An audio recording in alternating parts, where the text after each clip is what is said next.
So hello everyone, in today's video we are going to talk about a plan for working professionals, basically the people who are already in a job and has started a preparation for some competitive exams. Okay. So the first thing is that एक सबसे बड़ा जो mental barrier होता है ना working professionals के दिमाग में वो ये है कि बाकी बच्चों से मैं कैसे compete करूं जो कि फुल टाइम स्टूडेंट्स हैं जो कि 10 से 12 घंटे दे रहे हैं। सबसे पहले हमें we need to accept our reality. हम ऑलरेडी एक जॉब में है, ये एक प्लस पॉइंट है आज के एरा में। जब हमारे पास एक जॉब है, एक मेंटल स्टेबिलिटी हमारे पास ज्यादा है कंपेयर टू दी स्टूडेंट्स जिनके पास कोई जॉब नहीं है, जो फुल टाइम सिर्फ प्रिपेयर कर रहे हैं। तो हमें ये क्रेबिंग कंप्लेनिंग से बचना है। सबसे पहले तो एक्सेप्ट योर रियलिटी, या फिर नहीं कर सकते, अगर आपको लगता है कि बहुत ही आपके पास ड्रॉबैक है तो रिजाइन करो, जॉब छोड़ो और आओ फुल टाइम प्रिपरेशन में आओ। नहीं करोगे, नहीं कर सकते तो एक्सेप्ट इट। और आज के बाद इस टॉपिक के ऊपर हम क्रिप नहीं करेंगे, इस पे कंप्लेन नहीं करेंगे। एक पीस ऑफ पेपर पेन उठाओ और लिख दो कि this is my reality, I accept it, और आज के बाद मैं इस पे कंप्लेन नहीं करूंगा। I am going to start my preparation in this situation only. Resourceful बनेंगे, जितना है जो है उसके साथ तैयारी आगे बढ़ाएंगे अपनी। ठीक है, so you already have what others are striving for. ये एक बहुत बड़ा प्लस पॉइंट है। जब आप एग्जामिनेशन सेंटर में बैठ के एग्जाम लिख रहे होते हो ना, तब वो मेंटल स्टेबिलिटी आपकी रिफ्लेक्ट होती है वहां पे। आपको ये नहीं होता कि अगर एग्जाम खराब हो गया तो क्या करूंगा घर जाके, जो कि एक फुल टाइम स्टूडेंट के दिमाग में हमेशा चल रहा होता है। So keep this in mind.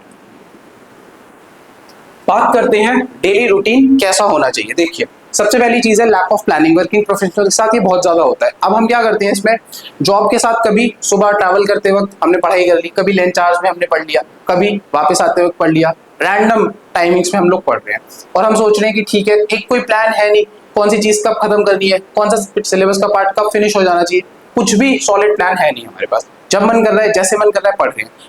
ऐसी चीजों से सेमेस्टर एग्जाम्स निकल सकते हैं, कॉम्पिटिटिव एग्जाम्स नहीं निकल सकते। इस पैटर्न से नहीं निकल सकते। ओवर एस्टिमेशन, हम लोग बहुत ओवर एस्टिमेट कर लेते हैं चीजों को कि ठीक है 6 महीने है कर लूंगा, क्योंकि प्लान नहीं है। वो 6 महीने कब 4 महीने में बदल जाते हैं समझ नहीं आता। हम सोचते हैं ठीक है अभी भी बहुत टाइम है मैं कर लूंगा, फिर 3 महीने बचते हैं, बहुत टाइम है कर लूंगा, 2 महीने बहुत टाइम है कर लूंगा। ओवर एस्टिमेट करते हैं अपनी पोटेंशियल को कि ठीक है मैं ये वाला चंग निपटा लूंगा, ये वाली चीज मैं तब कर लूंगा।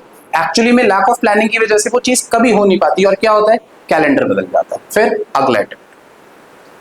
Unrealistic targets, again over estimation का ही पार्ट है ये, क्योंकि अनरियलिस्टिक टारगेट्स रखे हैं हमने। हम चीज को चंक में डिवाइड नहीं कर रहे हैं। देखो, खाने को ना हाथी भी थोड़ा थोड़ा करके खाया जा सकता है, लेकिन बात यह है कि हर रोज वो टारगेटेड अप्रोच बहुत जरूरी है इसके अंदर। इससे होता क्या है, इससे दिक्कत ये होती है आपने बहुत ज्यादा टारगेट्स रख दिए, बहुत बड़े बड़े टारगेट्स रख लिए, लेकिन आप अचीव नहीं कर पा रहे। सोच लिया कि 2 दिन में स्ट्रक्चरल जियोलॉजी खत्म करेंगे, 1 दिन में हाइड्रो खत्म कर देंगे।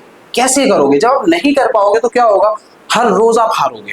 वो जो डिफीट है ना, एवरीडे डिफीट, वो आपके कॉन्फिडेंस को अंडरमाइन करेगी। आपका कॉन्फिडेंस धीरे धीरे करके कम होगा और फिर क्या होगा, हर रोज हारना। हमें समझ में नहीं आती इसकी इंपॉर्टेंस क्या है, लेकिन एक्चुअली आपकी मेंटल स्ट्रेंथ को ये बहुत इंपैक्ट करती है। हर रोज की जो हार है ना, वो आपके सेल्फ कॉन्फिडेंस को कम करती है। फिर आपके अंदर फियर, एंग्जाइटी, स्ट्रेस, ये सब डेवलप होता है, फोमो डेवलप होता है। यहीं से ओरिजिनेट होती हैं चीजें कि यार वो तो फुल टाइम स्टूडेंट है, मैं उससे कैसे कंपीट करूं। लेकिन आपके पास जो वक्त है, आपने उसको भी तो प्लान नहीं किया, उसको भी आपने अच्छे से स्ट्रेटेजाइज नहीं किया, प्रायोरिटाइज नहीं किया। सो ये चीजों से हमें बहुत ध्यान देके बचना है इन चीजों से। ठीक है, फिर अगली चीज, अब क्या हम ऐसा कर सकते हैं, इसमें सब में सॉल्यूशन क्या है? तो पर्सनली मुझे जो लगता है, एक वर्किंग प्रोफेशनल जो 6-7 बजे के बाद घर आता है, उसके लिए जो बेस्ट पॉसिबल सिनेरियो है वो है अर्ली मॉर्निंग्स। आप सुबह उठो जल्दी, ऑफिस आवर से पहले 2 या 3 घंटे कोशिश करो, आप एक बड़ा चंक निकालो पढ़ाई का, जिस वक्त आपको कोई तंग करने वाला नहीं है, कोई ऑफिस के मेल्स नहीं है, कोई व्हाट्सएप मैसेजेस नहीं है। कैसे पढ़ाई करनी है हमको, इसमें भी हमें पोमोडोरोस लगानी है। 25 मिनट पढ़ाई, 5 मिनट ब्रेक, 25 मिनट पढ़ाई, 5 मिनट ब्रेक, 6 से 7 पोमोडोरोस लगाओ आप इस टाइम पे। एक बहुत बड़ा चंक आपका खत्म हो जाएगा। उससे क्या होगा, उससे वो कॉन्फिडेंस आएगा, वो बूस्ट आएगा। अब होता क्या है ना प्रिपरेशन में, अगर हम कंसिस्टेंटली पढ़ते हैं ना, बोलते हैं ना कंसिस्टेंसी डेवलप कैसे करें, कंसिस्टेंसी आती ही कंसिस्टेंसी से है। आप हर रोज जब पढ़ोगे ना 6 दिन, तो 7वें दिन आपके दिमाग में वो होगा कि मैं 6 दिन पढ़ चुका हूं पहले, मैं 7वां दिन मिस ना करूं, मैं इसको भी करूं, इस दिन भी मैं कंसिस्टेंटली काम करूं। तो अर्ली मॉर्निंग्स आप हर रोज सुबह ट्राई करो, करना ही करना है, वरना फिर क्या होगा। अब रात को दिक्कत क्या होती है, ऑफिस से आने के बाद हमें लगता है हम पढ़ लेंगे। अब पूरे दिन हम 100 तरह के लोगों से मिले हैं, 100 तरह के काम करें हमने, हमारी ब्रेन की एफिशिएंसी कम होती है। हमारी विल पावर कम होती है। शाम को आते आते आपकी 10-20% एफिशिएंसी के साथ अगर आप एक एग्जामिनेशन की तैयारी करोगे जो कि इतना कॉम्पिटिटिव है अपने आप में, तो बहुत अच्छे कोई रिजल्ट्स नहीं मिलेंगे आपको इससे।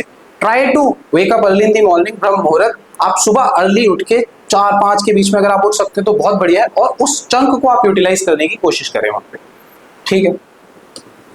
फिर यूटिलाइजिंग वीकेंड्स। अब वीकेंड्स एक हमेशा वर्किंग प्रोफेशनल्स के लिए हमेशा से एक बहुत बड़ा बात रहती है कि किस तरीके से वीकेंड को हम लोग प्लान करें। तो क्या करना है हमें वीकेंड पे, 12-12 घंटे, 10 से 12 घंटे एटलीस्ट हमको पढ़ाई करनी है वीकेंड पे। क्यों? क्योंकि हमने जो पूरे हफ्ते पढ़ाई करी थी, पूरे हफ्ते हमने काम किया था, उसके बाद अब वीकेंड ही तो है जिसपे हम यूटिलाइज कर सकते हैं। 12-12 घंटे हम निकाल सकते हैं, हम कॉम्पीट कर सकते हैं इनके साथ जो कि फुल टाइम स्टूडेंट है। फिर हमें क्या करना है, जितने भी टारगेट्स हमारे रह गए अभी तक, हमें उसको चेस करना है, अंधाधुंध भागना है हमें उसके पीछे। और हेल्थ, डाइट, इन सब पे बहुत फोकस नहीं करना है अभी हमें। क्यों? अभी तो हम प्रिपरेशन स्टेज में है। 3 साल, 4 साल, 5 साल अगर हमें लग भी जाएगा तो क्या दिक्कत है, हेल्थ, डाइट ये सब तो बाद में होता रहेगा, ठीक है। तो ये सारी चीजें हमें अपने वीकेंड में इनकॉर्पोरेट करनी है। अगर तो हम रोबोट्स हैं तो कर लो, अगर मशीन हो तो कर लो, but this is a perfect recipe for blunder. This is never going to help you, कभी भी नहीं करना है। अति सर्वत्र वर्जित, extremes will never be helping you. हमेशा एक गोल्डन मीन अपनाना है, एक मिडल पाथ अपनाना है, ठीक है। बैलेंस बना के चलना है हर चीज में, हर चीज को इक्वल इंपॉर्टेंस देनी है। देखो, हमें अपनी हेल्थ पे बहुत फोकस करना है, बहुत फोकस करना है, हमारी फिजिकल हेल्थ पे, मेंटल हेल्थ पे, इमोशनल हेल्थ पे। कोशिश करो इन तीनों को थोड़ा थोड़ा वक्त इक्वली डिवाइड करने की। फिर जो हम काम कर रहे हैं, जो ऑलरेडी जिस चीज के हमें पैसे मिल रहे हैं, थोड़ा सा उसके साथ भी ईमानदारी हमें दिखानी पड़ेगी। थोड़ा थोड़ा काम हमें वहां भी करना है। ये नहीं सोचना कि हम उस चीज को कॉम्प्रोमाइज करें अपनी पढ़ाई के लिए, नहीं, आपको उधर भी अपनी पूरी अटेंशन के साथ करना है काम। फिर स्टडीज, हमें कंसिस्टेंसी के साथ